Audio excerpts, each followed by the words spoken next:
Hello जी, स्वागत है आप सभी का मेरे चैनल पर। आज मैं आप लोगों को एक कहानी सुनाने जा रही हूँ जिसका नाम है पितृदोष। असल में थी ये एक सच्ची घटना जो मैंने थोड़े साल पहले सुनी थी कि हाँ ऐसा हुआ है हरिद्वार में। लेकिन कोई राजीव सिंह है जिन्होंने फेसबुक पर इसको कहानी बनाकर डाला है, तो वो मैं आपको सुनाना चाहती हूँ क्योंकि ये हमें एक बहुत बड़ी शिक्षा देती है। ये घटना कह लो, सत्य घटना कह लो या एक कहानी कह लो कि जो पत्नियां अपने पति को उनके जड़ से उखाड़कर कहीं और स्थापित करना चाहती हैं, जैसे उनके माँ बाप से दूर ले जाकर अकेले में रहना चाहती हैं उनके साथ, तो ऐसे में अगर पति ना चाहे अपने माँ बाप से अलग होना तो उसकी क्या हालत हो जाती है। ठीक है, वो इस कहानी में इन्होंने बताया है। तो चलिए सुनाती हूँ आपको वो कहानी। अरे ओ साहब, टिकट। तेज आवाज से नरेश की तंद्रा टूटी। उसने हड़बड़ा कर देखा। सर पर कंडक्टर खड़ा था और उसे ही घूर रहा था। ओह, माफ करना भैया, मेरा ध्यान कहीं और था। ये रहे टिकट, एक मेरा और एक इनका। अपनी माँ वसुंधरा जी की तरफ इशारा करते हुए नरेश ने टिकट कंडक्टर की तरफ बढ़ा दिए। क्या साहब, 4 बार चिल्ला के पूछा तब जाके आपने सुना। थोड़ा ध्यान देना चाहिए ना। बताओ, आजकल लोग खुली आंखों से सोते हैं। सिर झटकता हुआ और बड़बड़ाता हुआ कंडक्टर आगे बढ़ गया। नरेश ने एक गहरी सांस ली और एक नज़र बगल वाली सीट पर बैठी अपनी माँ की ओर देखा। वसुंधरा जी बस की खिड़की से बाहर एकटक जैसे शून्य को निहार रही थी। नरेश ने झट से मुंह फेर लिया। 2 आंसू आंखों से लुढ़कते हुए उसके गालों को भिगो गए। बहुत हिम्मत करके यहाँ तक आया है नरेश, अब इस मोड़ पर कमजोर नहीं पड़ सकता। आंसू पोंछते हुए वो खुद से ही बातें कर रहा था। मन बहुत विचलित था उसका, पर इस बार वो दृढ़ निश्चय के साथ निकला था। घर में हो रहे आए दिन के कलेशों से वो तंग आ गया था। सब खत्म करने का यही एक तरीका था जो उसे उसकी पत्नी प्रिया ने सुझाया था। हम कहाँ जा रहे हैं बेटा? पूरे सफर में करीब 5वीं बार ये सवाल अपनी माँ से सुनकर इस बार नरेश खींचकर बोला। उफ माँ, तुम और तुम्हारी ये बीमारी। तंग आ गया हूं मैं। कितनी बार बता चुका हूं कि कुंभ का मेला देखने ले जा रहा हूं तुम्हें। बहुत इच्छा थी ना तुम्हारी ये मेला देखने की। कुंभ का मेला? अरे सच में? तू मुझे कुंभ के दर्शन कराएगा? वाह वाह, जुग जुग जी मेरे लाल। गंगा जी में स्नान करूंगी, मोक्ष मिलेगा मुझे, मोक्ष। दरअसल वसुंधरा जी अल्जाइमर रोग से ग्रसित थीं, एक ऐसी बीमारी जिसमें व्यक्ति केवल कुछ चीजों को छोड़कर बाकी सब भूल जाता है।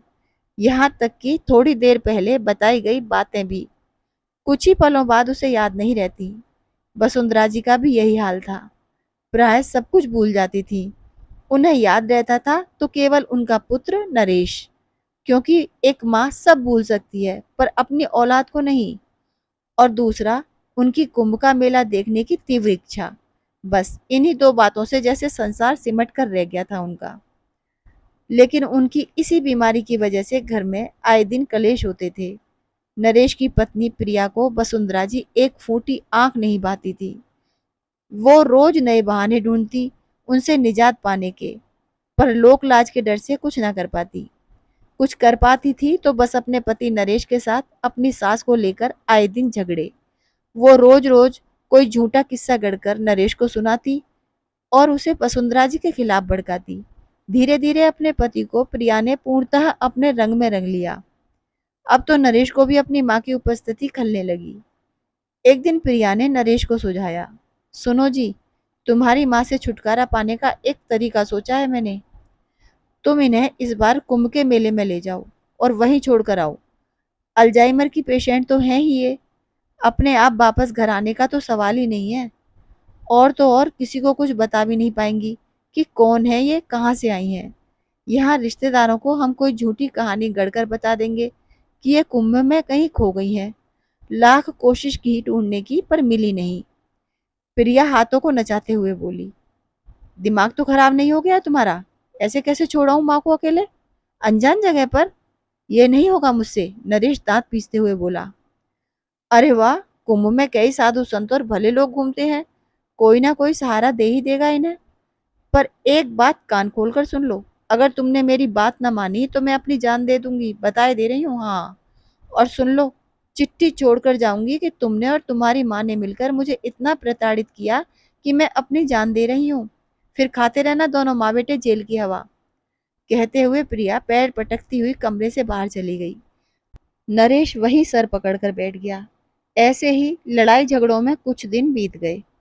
शुरू में तो नरेश कतई नहीं माना, लेकिन स्त्री के त्रिया चरित्र से तो विश्वामित्र जैसे महान ऋषि भी न बच पाए। तो नरेश किस खेत की मूली था? आखिर पत्नी के आगे उसे नतमस्तक होना पड़ा। आज बस में रह रहकर उसे अपनी माँ के साथ बिताए अनगिनत प्यार भरे पल याद आ रहे थे, पर उसने खुद को किसी तरह संयत रखा था। कुछ ही देर में माँ बेटा हरिद्वार पहुंचे। साधु संत और गंगा नदी के दर्शन कर माँ गदगद हो रही थी। प्लान के मुताबिक माँ को वहीं भीड़ में छोड़कर नरेश पास ही के एक होटल में चला गया, जहां अगले 5-6 दिन वो रुकने वाला था, ताकि घर जाकर लोगों रिश्तेदारों को बता सके कि 5-6 दिन वो माँ को मेले में पागलों की तरह ढूंढता रहा, पर ढूंढने में विफल रहा। किसी तरह वो भारी हृदय से होटल पहुंचा। कहने को तो वो होटल कुछ ही दूरी पर था, पर नरेश को वहां पहुंचने में घंटों लग गए। आत्मग्लानि से उसका सांस लेना भी दूभर हो रहा था। उसे अपनी माँ का चेहरा हर जगह दिखाई देने लगा। उसे लग रहा था वो किसी भी पल गश खाकर गिर जाएगा। ध्यान भटकाने के लिए नरेश ने होटल रूम में रखा टीवी खोला। काफी देर तक चैनल पर चैनल बदलता रहा, पर कहीं मन न लगा। तभी एक न्यूज चैनल में लाइव न्यूज फ्लैश हुई और न्यूज एंकर चिल्ला चिल्ला कर खबर सुना रहा था। ब्रेकिंग न्यूज, अभी अभी खबर मिली है कि हरिद्वार में कुंभ के मेले के दौरान मची भगदड़। किसी तरह पुलिस प्रशासन ने स्थिति को संभाला, पर कई लोगों के घायल व कुछ लोगों के मृत्यु की खबर सामने आ रही है। ये खबर सुनकर नरेश के होश उड़ गए। अब उसे काटो तो खून नहीं। वो डर से थर-थर काँपने लगा। बड़ी मुश्किल से उसने खुद को संभाला और किसी तरह हरिद्वार घटना स्थल पर पहुंचा। वहां मचे चीख-पुकार और क्रंदन से उसका कलेजा मुंह को आ रहा था। वो पागलों की तरह अपनी माँ को ढूंढने लगा। काफी समय बीत जाने पर वो डरते-डरते पुलिस के पास गया और अपनी माँ का हुलिया उन्हें बताया। पुलिस वालों ने उसे पहले मृतकों और घायलों में उन्हें ढूंढने की सलाह दी। दुर्भाग्य से मृतकों में एक चेहरा उसकी बूढ़ी माँ का भी था। माँ का मृत शरीर देख नरेश गस खाकर गिर पड़ा।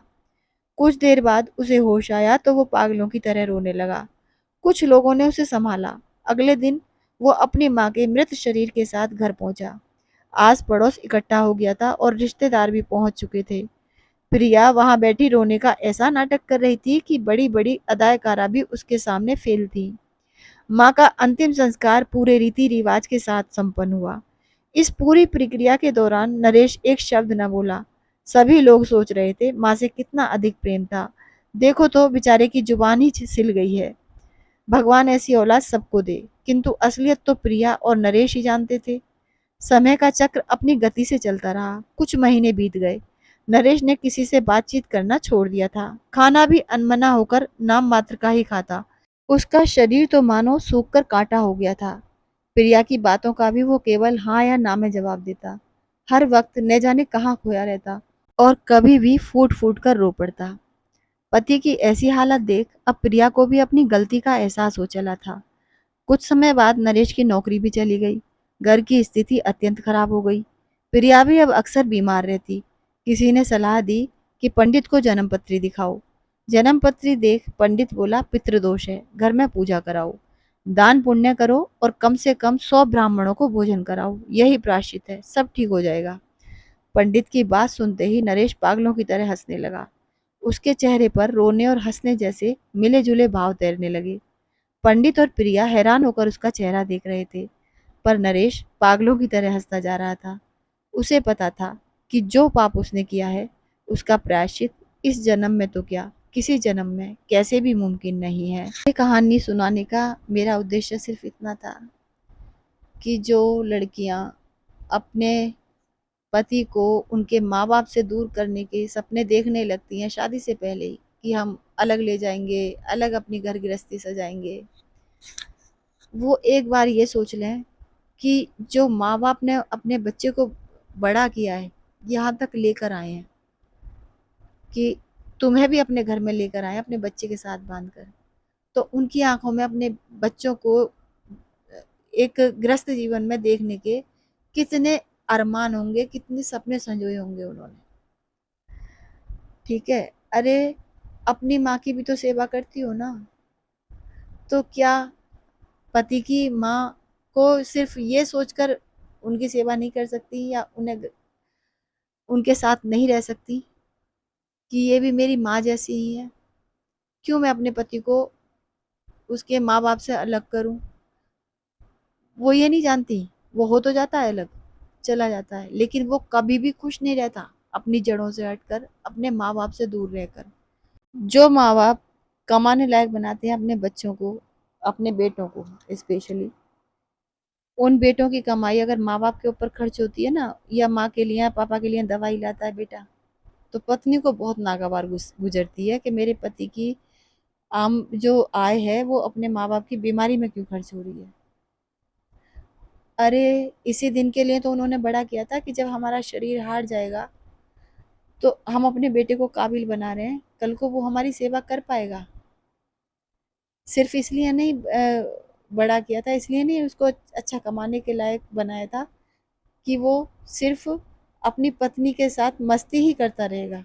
कुछ ज़िम्मेदारियाँ भी होती हैं लड़की की अपने परिवार के प्रति, और लड़के की भी होती हैं, लड़की के परिवार के प्रति।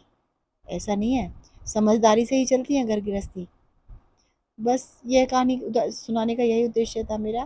कहानी सुनने के लिए आप सभी का बहुत-बहुत धन्यवाद।